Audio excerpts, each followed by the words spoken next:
nsabye no gusenga ndamubwira icyo akoza aha hantu ugiye kuhaba nk'ishuri ry'igihe gito ariko uzahamara igihe kitarenze ibyumweru 2 yego ibyumweru 2 bishize abona aratashe yego bamusubiza no mu kazi bamaze gukora iki iperereza arambwira ati icyo akoza maze kumenya ko umwuka w'Imana ubariho ati icyo akoza nabyumvaga mu magambo ariko ntabwo nagasobanukiwe ati ngewe nagupinze nazi ibyo urukumbwira ndikona mu kazi aramena kuko nari ndi umuyobozi ndikona nta muntu wankoraho hari igihe umuntu abona ko nyine akomeye akabona nta wamukoraho ariko nyuma y'ibyo yabonye ko Imana ifite byose mu kiganza. Yes, reka tubasuhuze abakunzi ba Concorde TV show aho muyerose mu Rwanda mu ntara enye ndetse mu mujyi wa Kigali ayo mahanga mwumva ikinyarwanda turabasuhuje. Imana amahoro nibane namwe kandi bahe umugisha. Reka nshimire mwe mwakanze subscribe mukadushyigikira twatuko umuryango mugari nawe ugiye kubona iki kiganiro bwo bwa mbere ukayikanda gusabiye umugisha. Twabasezeranije yuko tutazajya tubicisha irungu ahubwo tuzajya tubazanira abatumirwa batandukanye abavuga butumwa abantu bahawe impano z'Imana zitandukanye. No mpamvu turi kumwe n'umuvandimwe imbere ya kamera agiye kutwibwira ariko njye inyuma ya kamera nitwatuma Imana Concorde. Eka tumuhe ikaze atwibwire none namara kutwibwira adusengera ngo Imana ituyobore mu kiganiro. Ni kare umukozi w'Imana.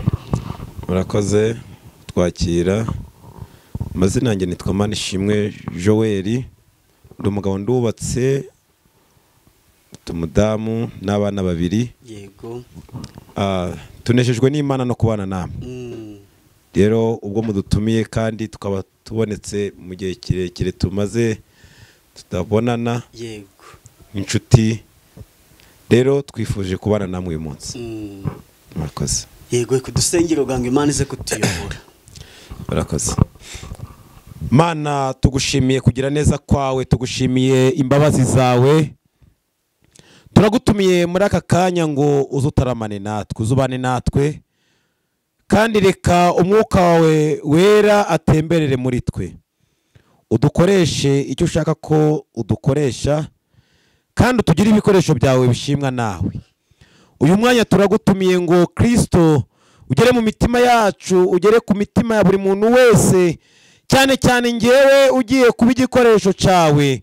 Reka nkubere mwami Imana mikoro wivugire reka uvugire muri nge reka ubwoko bwawe buhazwe nawe kandi imitima ya benshi yakire kukwizera no kukumenya tubisabye mu izina rya Kristo umucunguzi wacu amen. Joe ni karibu rwose yumvemo ikaze. Murakoze. Abakunzi ba Concorde TV show ni abantu bakunda ijambo ry'Imana bakunda abakozi b'Imana ubwo nanjye mbahitiramo nkurikije burya ibyo nakunze. Yego. Hari ahantu nakubonye gutya umunyarwanda ajya avuga mu inshuti igusiga indi. Hari umuntu nabonye muri kuganira mbona amavuta y'Uwiteka kuriho. Hari ubwo nibeshye. Ago wibeshye. Kuko n'amaso yawe kubera kunyiboneye. Yego. Nta kabuza iyo wihuriye n'icyo washakaga. Yego. Buriya niba ufite inyota uhuzwa inyota imarwa no kunywa amazi. Yego. Rero uyu munsi niba wari ufite kuba urumvishije iyo nkuru ariko ukagira inyota yo guhura nanjye. Yego. Imana ishimwe kuko no mugisha. Muri gihe yaraze ngo no mugisha ukomeye cyane kugira inshuti nziza. Yego. Twe ngewe ntago ndi umunyempano ngo nderekwa ngo ndagira uti ariko aho kuntu umuntu atera haleluya sibyo bo gatoya nyine nkiri umusore umuvuga butumwa yazaga ku rusengero iwacu nawe mfite abantu nyine tugendera mu kigare kimwe cy'urungano ugasanga turi gukiritika tuti uriya wamubonye ute umva turiya nanjye nubwo ntazi kubwiriza turandamurusha ugasanga undi atari kuriya we nafashijwe urumva none hari ukuntu hari ahantu nakumvise ndavuga ntuyu muntu arimo neza nanjye abakunzi ba Concorde TV show ngomba kumuzana akabaganiriza niyo mpamvu pe. Urakoze cyane. Nejejwe n'Imana mu mutima wanjye umuriro w'ijuru niho nsigaye ngendera mu mucyo w'ukuri Yesu mukiza niwe mucyo imigisha yo mu gakiza k'Imana. Ako kantu gafate Yego. ukumve neza. Imigisha ituruka muri Kristo Yesu, Yego. iva kuri Kristo Yesu. Iyo migisha ni umugisha ukomeye cyane. Yego. Agakiza ni ingofero. Agakiza gatuma umenya uko ugenda. Agakiza kamenya uburyo ugomba kumenya imyambariro wambara. Yego. Kandi iyo wamaze kumenya Kristo, bigutera gutuma wumva wasangiza abantu ibyiza bya Kristo. Reka nkubwire ikintu kimwe. Yego. Uriho kubw'umugambi w'Imana. Ni ukuri. Kuko urebye iyi si uburyo yiruka, uko iminsi irushaho kuba yirukanka cyane, hari abashaka kwirukankana n'isi. Yego. Kandi isi ntiwayifata. Isi ntiwayifata. Yego. Biragusaba ngo ugendere mu gakiza k'Imana.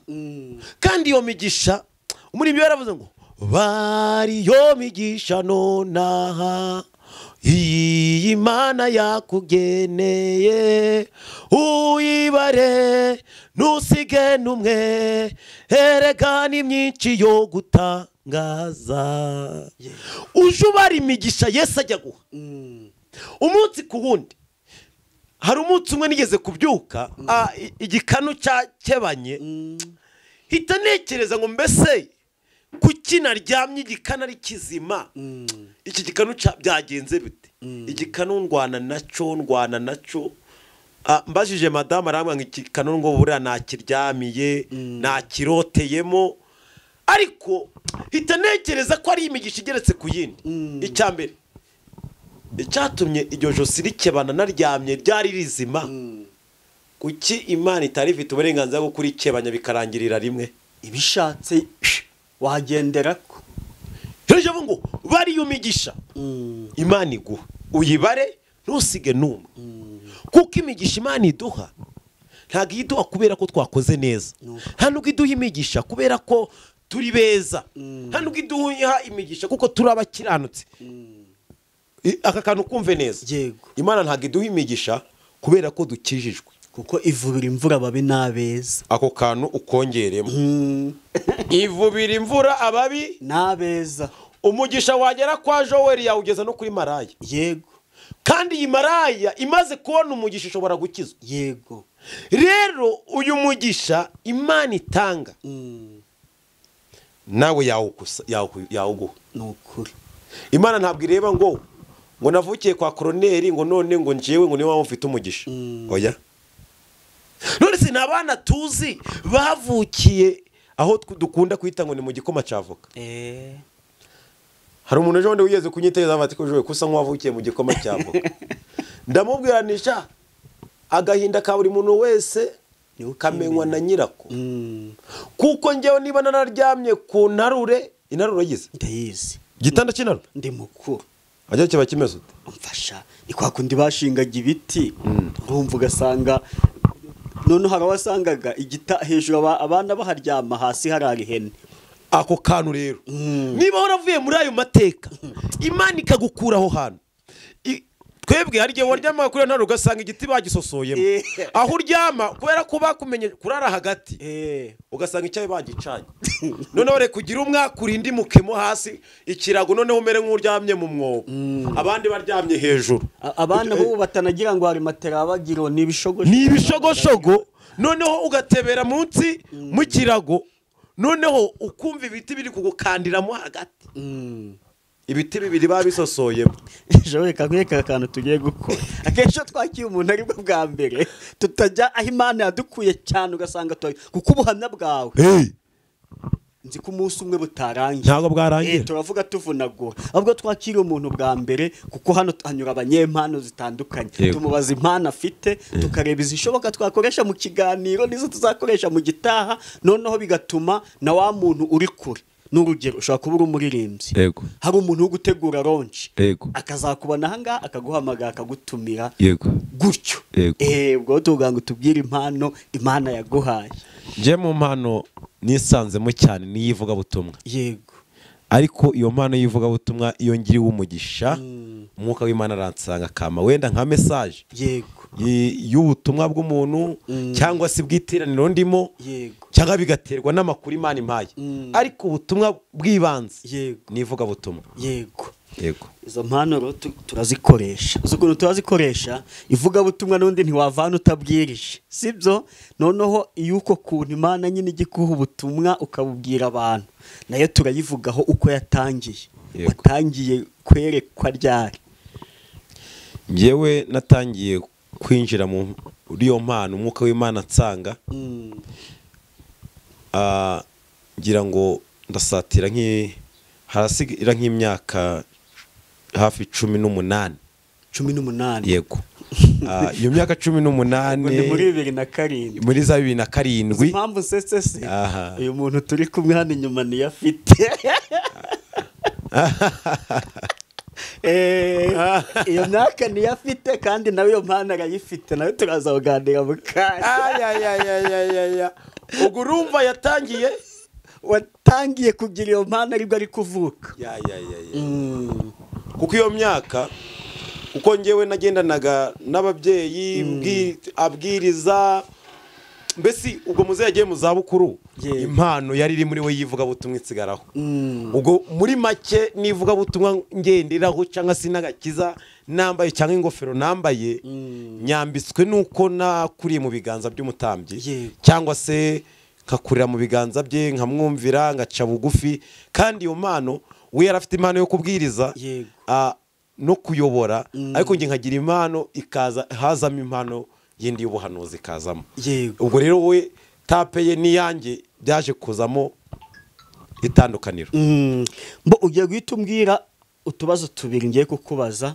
Yego turi gusubira mu mateka nyine sibyo.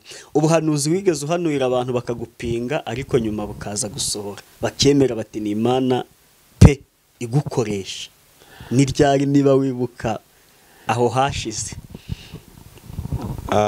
aho hantu hashize ni igihe kinini ariko abantu benshi kubera ko twasenganye gihe akenshi nabaga muri platform zitandukanye zo kuba narindi umuyobozi cyangwa se nkayobora nk'icyumba. ariko akenshi iyi mpano y'ubuhanuzi cyangwa se impano yo kumva ikimani kubwira ukakibwira umuntu ushobora kumubwira ngo nyamara ndabona hari akagambane ukabona aravuze ati nje ndi kubona mu kazi ari amahoro ko ari amena ati nta kibazo nge mfite. noneho mu gihe runaka akajya kubona sinyatire bamubwira ngo sinyibi yareba inyandiko y'ibyo bamubwira gusinyira akabona birahabanye noneho bikamutera gutuma aza gusenga ati nyamara ibyo wambwiye byatangiye natangiye urugamba rwo mu kazi ati ubundi bambwiye ngo nsinye none nsinye kamubwira ati ongera usenge. Yego ongera usenge nyamara narakubwiye ni urugamba ruri imbere yawe rurakomeye uyu mupira kuwukina bizakugora. Yego bigera igihe uwo muntu mu kazi habamo umuvurunga n'imivurungano abari ubigitamo baba baramufunze. bamufunze atumizaho umuntu ati ntumirizaho runaka antumijeho ndamubwira ni iki ni igihe cyo kugira ngo umenye Kristo. Yego ahuri Imana igutumye no kugira ngo umanze umwizere. ndamubwira ni urashaka ko ngufasha iki? Yego icyo yansabye no gusenga. ndamubwira ni icyakoza aha hantu ugiye kuhaba nk'ishuri ry'igihe gito ariko uzahamara igihe kitarenze ibyumweru 2. Yego ibyumweru 2 bishize abona aratashe. Yego bamusubiza no mu kazi bamaze gukora iki iperereza. arambwira ati icyakoza maze kumenya ko umwuka w'Imana bariho. ati icyakoza nabyumvaga mu magambo ariko ntago nagasobanukiwe. ati ngewe nagupinze nazi ibyo urukumbwira ndikona mu kazi ari amena kuko narindi umuyobozi ndikona nta muntu wankoraho. hari igihe umuntu abona ko nyine akomeye akabona nta wamukoraho ariko nyuma y'ibyo yabonye ko Imana ifite byose mu kiganza. burya Imana imanza kuguha icyo bita integuza. buriya Imana imanza kutubwira integuza yewe ati Joel nyamara muri iyi minsi witware neza ndabona hari ukuntu bimeze gutya na gutya. Yego ngashinga ijosi. iyo ushinze ijosi icyakoza Imana ntibura kukwereka ikimenyetso cyuko washinze ijosi. Yego ubwo rero icyo gihe nicyo gihe cya mbere nabonye uwo muntu arangije aravuga ati icyakora ndemera ko umwuka w'Imana ahari. Yego Imana ishimwe yuko n'abatemera izagira ute izabemeza. Hari abandi bahanuzi bo muri Bibiliya, hari uwitwa Yesaya n'uwitwa Eliya. Uwitwa Yesaya niwe wahanuye Yesu ko azavuka nawe apfa atamubonyeho kuko ndumva yarabihanuye bimara imyaka 700. None hari uwitwa Eliya ndibuka yarategetse ati ndategetse imyaka 3 n'igice imvura ntizagwe. Kandi nikime yego yongeramo ngo nikime yego nikizaboneka. Nuvuga ngo ari abahanuzi bahanura ibintu bigatinda n'abahanura bikaza vuba, cyase n'abahawe impano yo gutegeka. Wowe bimeze biti naho biti biratinda biza vuba. Biterwa ubu butumwa ndashaka kubwira ngo uyu muhanuzi wahanuye ngo imvura ntigwe ntago yabihanuye kubera ko Imana ari mu bwengo abikore. Yarategetse we yarategetse avata kugira izina ry'Imana ritukwe. Buriya ikintu giturutse mu kanwa k'umuhanuzi kirarema kuko Imana we ni mikoro y'Imana. Kandi niba yaramuhaye ubwo bubasha igomba kumubwira ati ngewe ubwo wemeye guhagarara mu kimbo karwanira umurimo wanjye nanjye ngiye kubikorera kubw'iryo zina ryanjye. Rero ntabwo kubera ko ubuhanuzi cyangwa se buri muntu wese agira ikimutera gutuma ubwo butumwa butanga, cyo kubwira ati ndabona Imana impaye ubutumwa buvuga ko Imana igiye kuguha viza. Ishobora gutinda kuyiguha ariko iri mu mugambi wayo. Kuko ushobora kukubwira viza ariko nawe ukabyitwaramo nabi ugatangira kwitwararika nabi niwongere kubana n'Imana ukigaragura mu byaha ukagenda ukavuga ati akiyo mani yo viza yara ati nje nifitiye viza ukaba muri uwo munyenga ati ntegereje viza. Umuntu umwe twarasenganye ndamubwira nti ko ndi kubona urangaye cyane kandi hari promotion y'akazi igiye kuza nurangara gato kabandi bazagenda ugasigara. Aguma muri ibyo aguma mu munyenga abandi baza kugenda ntiyamenya ko abandi we ko bagiye. Agiye guhamagara abandi yumva bowe baramuhamagaye kuri raporo y'abagenda arabura yakwiyeho telefone. Yakwiyeho telefone yabaye busy. Kubera iki? Hari igisezerano risora ariko natwe nituribere maso. Yego uyu muntu yari umukozi w'Imana kandi yari umuhanuzi ariko agera igihe akajya mu mahugurwa amwe namwe kubera ko yari yarize ariko kubera ko yagugiye mu bindi aratinda aravuga ati buriya ati nanje telefone agira umunsi ayikuraho ngo yagiye mu rusengero arayifunga. Abandi barahaguruka baragenda. Amahugurwa yararakuramo hafi we twariganiriye yarambwira ngo aya mahugurwa iyo nagiye amakenzana ni 1.5 miliyoni. Ndamubwira ni none kugiye mu butayu bw'inzara uzayikizwa niki? Kinkwete igiye kugusaziraho kubera uburangaza.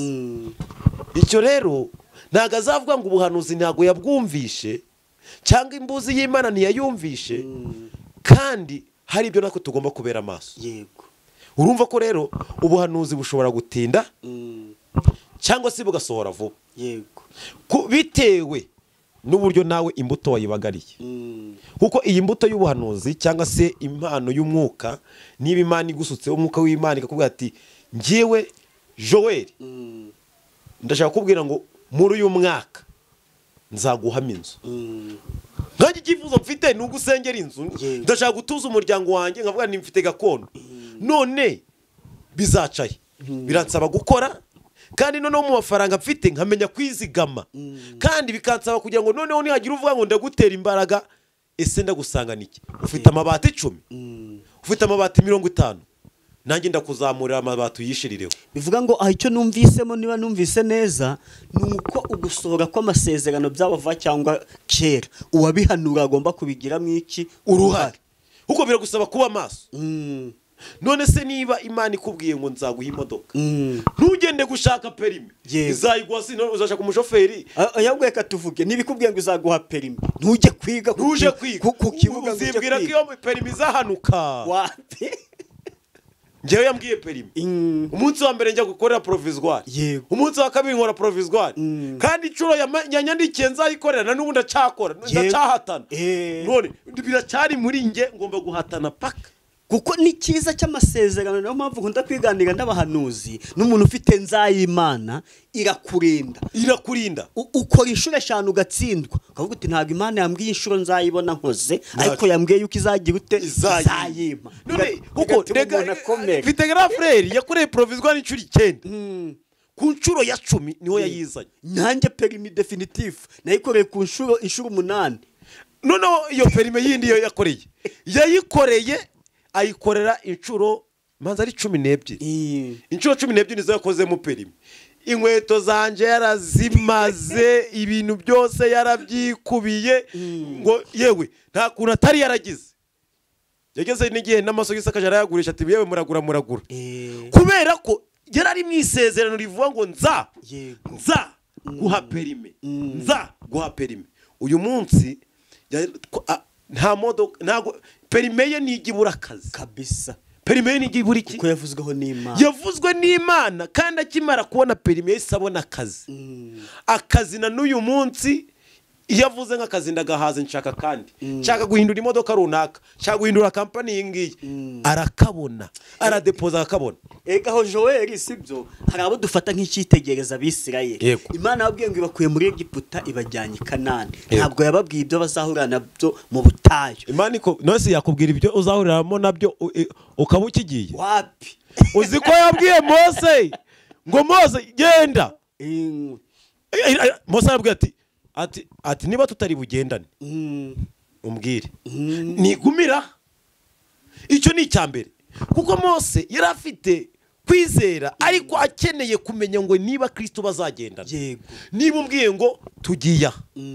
ndakubaza ni ahantu ugiye kuntuma turakomeza tuvugane kuri telefone cyangwa urayikuraho nuyikuraho nkayoba jewe ndahita mpindura icyerekezo ndigarukira icyambere Mose yarakeneye connection we n'Imana akajya avugana nayo yarangiza ikamubwira ngo kora ibi akarebye akora Imana yabwiye ati noneho genda nzagendana nawe amen jo ndikumva amavuta yacu yahuye cyane urumva tutaza kugira ugasanga ikiganiro kibaye cy'amasangaye ahubwo reka twigire mu mwanya w'ijambo ry'Imana yego ndikona bitaba byiza ko ukuntu abantu umva connection zakururanye harimo sumaku ugasanga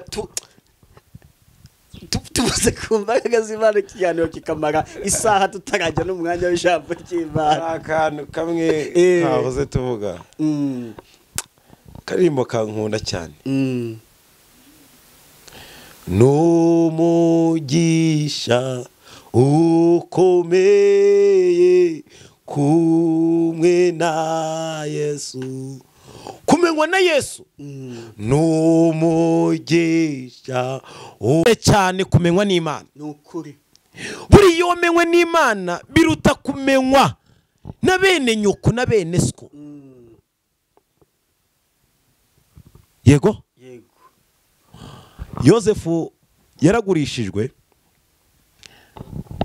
kuko bene se nibo bamugurishije bamaze kumugurisha bari bazi ngo birarangiye ngo ariko ngo yababereye umugisha niyo mvu muri ibyo yavuze ngo n'umugisha kumenywa na Yesu ubu Yosefu yari yaramenywe n'Imana tekereza niba nawe ukibukwa n'Imana rero n'umugisha kumenywa nayo n'umugisha kwizera Kristo n'umugisha guhamagarwa n'Imana n'umugisha ugeretse ku wundi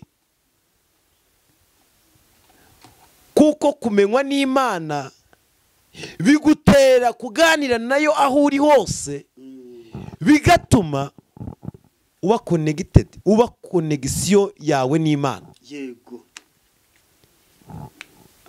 turashaka kugira ngo tuze kwinjira mu jambo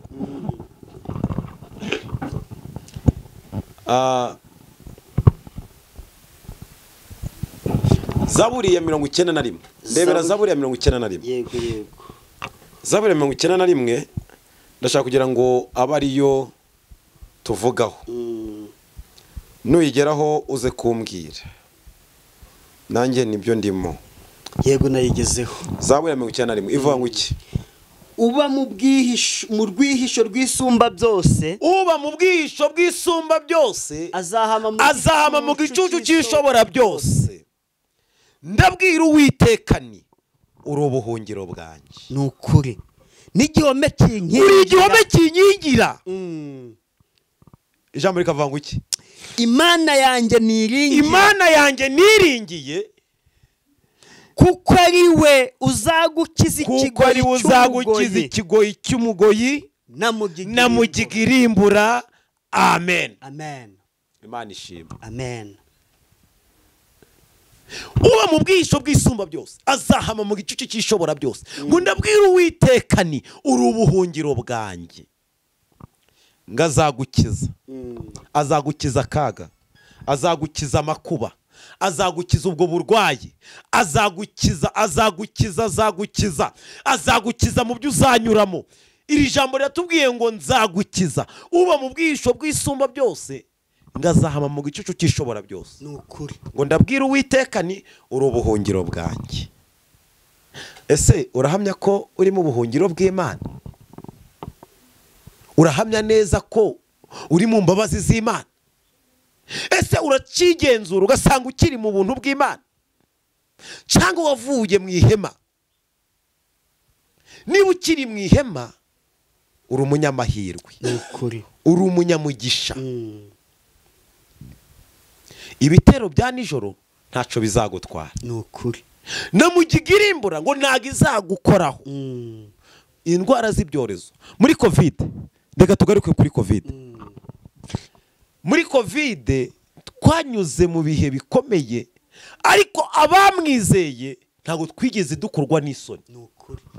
Wari uzi ko muri covid aribwo namenye kurya neza bigakunda? Muri covid uzi ko Kristo yaje akanyambika? Wari uzi ko muri covid Kristo yaje akabana nanjye mu busore akambwira ngo ngiye kuguha urugo? Uzi ko muri covid ariho Imana yavuze ngo nzaguha urubyaro? Uzi ko muri covid ariho Yesu yaje akansanga akangira umugabo nyamugabo? Haleluya. Ndashima umwami Yesu. Ahabwa icyubahiro. Kuba mu ihema, kuguma mu ihema ry'ibonaniro, nturivemo, ntuve muri iri hema. Wa mukobwa wenda gusaba ntuve mu ihema, wa mugabo wenda gusaba ntuve mu ihema. Icyo Kristo agusaba ni ukutava mu ihema. Password ni ukuguma mu ihema. Mu rugo rwawe ugume mu ihema. Wa mukobwa wenda gusaba kuguma mu ihema. Ikigutumye utakaza icyizere ku Mana ni iki? Wa mubyeyi we ni iki gitumye utakariza Imana icyizere? Ko Kristo yagusize mu ihema ry'ibonaniro aho mugomba kuganirira. Uru rugo ni ihema. Uru rugendo rwo kuba ukiri umusore nabwo ugomba kuguma mu ihema. Kandi iryo hema niryo Kristo agusangamo. Iryo hema nurisohokamo inkota izakurya. Mugiga zirimbura zizakugeraho. Uburwayi bwa hato na hato buzakugeraho. Ariko nuguma mu ihema. Password ni ukuguma mu ihema. Ni ukuri. Naho nuva mu ihema inyamaswa z'inkazi zizakurya. Nuva mu ihema ry'ibonaniro wabonanagamo n'Imana,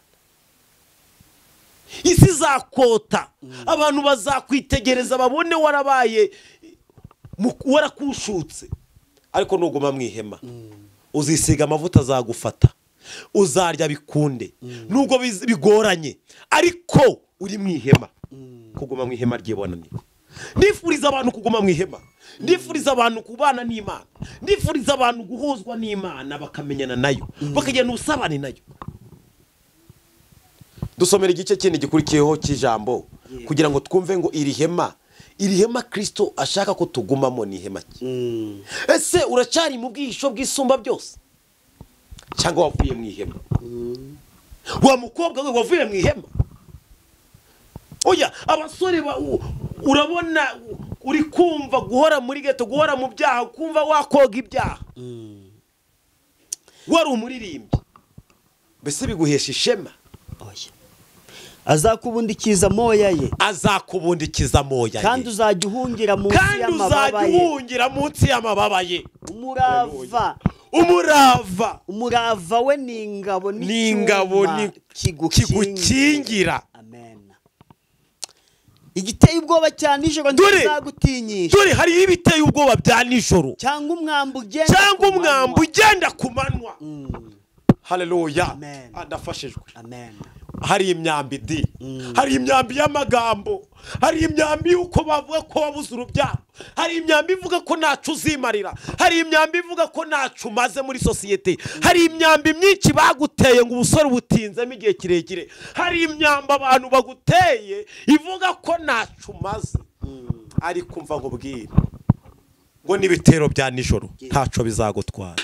Nuguma mu ihema, kuguma mu ihema niho haboneka amahoro, kuguma mu ihema haboneka ubuzima. Iyo uri mu ihema, password ndabasabira kuguma mu ihema. Ndabingingira Kristo Yesu ngo abagumishe mu ihema ry'ibonaniro, kuko nimuva mu ihema ibintu byose bizabadukira kandi indwara z'ibyorezo zizabarya. Kandi ndashima umwami Yesu, kuko umwami Yesu yaturokoye byinshi. Atubwiye ngo iki ku murongo wundi? Igiteye ubwoba cyane nijoro ntikizagutinyisha. Dore igiteye ubwoba cyane nijoro ntikizagutinyisha, cyangwa umwambi ugenda ku manywa, cyangwa mugiga igendera mu mwijima, cyangwa kurimbura gutsembaho ku manywa y'ihangu. Abantu igihumbi bazagwa iruhande rwawe, abantu inzovu bazagwa iruhande rwawe, ariko ntibizakugeraho. Password nuko bitakugeraho kubera ko wayizeye. Uzi ikintu kinejeje nuko hari byinshi baduteze, hari ibitegano twatambutse, hari ibintu byinshi abantu bavuze ngo nuriya ABCD, ariko Kristo abishiraho iherezo. Aravuga ngo nubwo bimeze bityo, muri byarva nubwo bitameze neza none ejo bikagenda, ntabwo babwibihe, humura Yesu ari ku ngoma, Yesu ari ku ngoma ye, kandi ingoma ye ni y'amahoro. Ngo ntabwo bizagira ute? Ibizakugeraho. Uzabirebesha amaso yawe gusa. Uzabirebesha amaso yawe. Ubona ibihembo by'abanyabyaha. Ariko uzabona ibihembo by'abanyabyaha. Kuko ari wowe buhungiro bwanjye. Kuko ari we buhungiro bwanjye Uwiteka. Wangize usumba byose ubuturo. Imana ishimwe. Amen.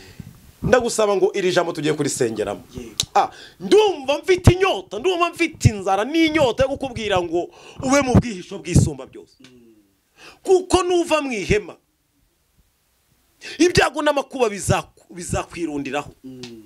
Ndagusaba mu izina rya Yesu, ndagusaba nizeye Kristo, ndagusaba kugira ngo umwuka w'Imana akugendereho.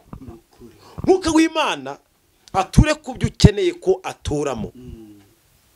Ukeneye ko umwuka w'Imana atura kuri uyu mugabo, ukeneye ko umwuka w'Imana atura ku rubyaro, ukeneye ko umwuka w'Imana akugeraho wowe ubwawe mada, ukeneye ko umwuka w'Imana agera mu muryango, ukeneye ko umwuka w'Imana agira ibyo asenya. Uyu munsi ntumye umwuka w'Imana ngagira ibyo agusenyera, ngo uzabirebesha amaso ngo ariko ntibizakugeraho. Ntabwo bizakugeraho. Imana ishimwe. Icyama ngicyamukanyikorerera amaganya yanjye yose, ngaturiza Uwiteka. Icyama we icyamukanyikorere amaganya yanjye yose, ngaturiza Uwiteka. Icyama amaganya yawe ukayikoreza Uwiteka. Icyama ibibazo byawe ukabyikoreza Yesu. Ndakwifuriza kwikoreza Yesu ibikuremereye. Icyama ukamenya Kristo, icyama ukamwizera, ukamenya izina rye, ukamenya uguhamagaye, ukamenya uko uvugana n'Imana, ukamenya uko ugendana nayo. Mwifurije kuguma mu ihema ry'Imana. Ijambo nari nkuzanira riravuga ngo uyu munsi ugume mu ihema, ngo uba mu bwihisho bw'isumba byose azaba mu gicucu cy'ishobora byose. Ngo ndabwira Uwiteka ni ngo uri ubuhungiro bwanjye. Uwiteka kubera ubuhungiro. Uwiteka kubera ubwogamo. Uwiteka akugenze uko ushaka. Uwiteka uyu munsi avugane nawe. Iki cyumweru Imana ivugane nawe. Imana ikuganirize, igusure, ivugane nawe, yongere isohoze isezerano ry'icyo yavuganye nawe. Password ihema. Mwakire neza ijambo ry'Imana. Dushimiye Imana Joel, Imana iguha umugisha. Turi kugana ku musozo ariko ntiwagenda udatanze nimero ku buryo wagukunda nkuko nagukunze nawe yaguhamagara mukaganira ku ijambo ry'Imana, mugasenga nawe ufite umwanya, ubundi izina ry'Imana yagabwa icyubahiro. Ugiye gutanga nimero ubundi dusoreze n'isengesho. Yego. Iyo ni umwanya wo kugira ngo tubahe nimero yacu. Abifuza kuduhamagara umunsi ku wundi, amarembo arakinguye. Abifuza gusengana natwe kubw'icyifuzo cyangwa se kubw'indi mpamvu, ushobora kuba muri community cyangwa se mu bantu benshi cyangwa muri itsinda rinini, ushobora kuntumira ukavuga ati turashaka gusengana nawe, turabana abanaba, turabana dushaka kongera guhura nawe tugasengana. Ni karibu nikaze. Nimero yanjye ni 078 62 030 81. Ni 078 038 62 030 81. Iyo ni nimero yanjye wambonaho. Yikoresha WhatsApp, nkayikoresha no mu buzima busanzwe no kumamagara. Imana ishimwe. Imana iguha umugisha. Karibu n'isengesho dusoze. Tugiye gusenga. Unyemerere aho uri wongere ufungure icyumba cy'umutima. Ndagusaba kugira ngo ukingure icyumba cyawe, Imana ivugane nawe. Kandi muri iri sengesho tugiye gusenga uburwayi umaranye iminsi, ikibazo umaranye iminsi, ukimara kumvira isengesho, Uwiteka agere ku kibazo cyawe. Uwiteka komore, Uwiteka gukize, Uwiteka guhagurutsa aho ngaho uri, aho ngaho umaze igihe kirekire. Iri sengesho rigukize mu izina rya Yesu. Amen. Mana y'amahoro, Mana yo kwizerwa, yo kwiringirwa, uri mutabura kubigenza. Uyu mwanya turagutumiye kandi turakwizeye. Uri Imana igera ku barwayi, uri Imana igera ku byananiranye ukabirangiza, ururangiza rwa burundu. Mpagaze mu kwizera kuko wamamagariye gukora uyu murimo. Nanjye ndavuze ngo mu izina rya Yesu, uburwayi bushirweho iherezo. Iki kibazo umuntu amaranye iminsi yarabura igisubizo, gishirweho iherezo mu izina rya Yesu Kristo w'i Nazareti. Ndasenze mpagaze mu kwizera, umwuka w'Imana mukoreho. Mwuka w'Imana agere kuri iki kibazo. Mwuka w'Imana mwomore. Mwuka w'Imana amugenze rwose. Mwuka w'Imana agira ibyo akemura. Kora deliverance mu mubiri, kora bidasanzwe kuri uyu muntu. Ndaguhamagaye ngo uyu munsi ndagutumiye ngo ukore ibyo abana b'abantu batakora. Kandi uyu munsi wa none duhagaze mu kwizera, twizereye n'abandi bose badafite imbaraga zo kwizera. Ubagereho, ubakoreho, ukuboko kwawe kwiza kubagereho. Turasenze twizeye kuri Imana itanga urubyaro. Namaze igihe kirekire ntarabona urubyaro, urangije uraruma. Mana ndabigushimiye. Tugushimiye ko ari abantu benshi ugiye kugirira neza. Tumaze iminsi twumvishije amashimwe y'umuntu umaze imyaka 12 atarabona urubyaro.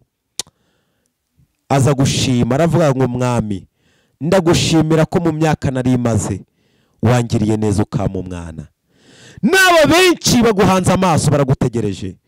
Hari benshi bamaze igihe kirekire ku kidendezi, bafite ubushomeri, hari abafite mwami za diplome. Turazisengeye ngo mu izina rya Yesu uzihindure umugisha. Turasenze twizeye mu izina rya Yesu Kristo umucunguzi wacu. Amen. Amen.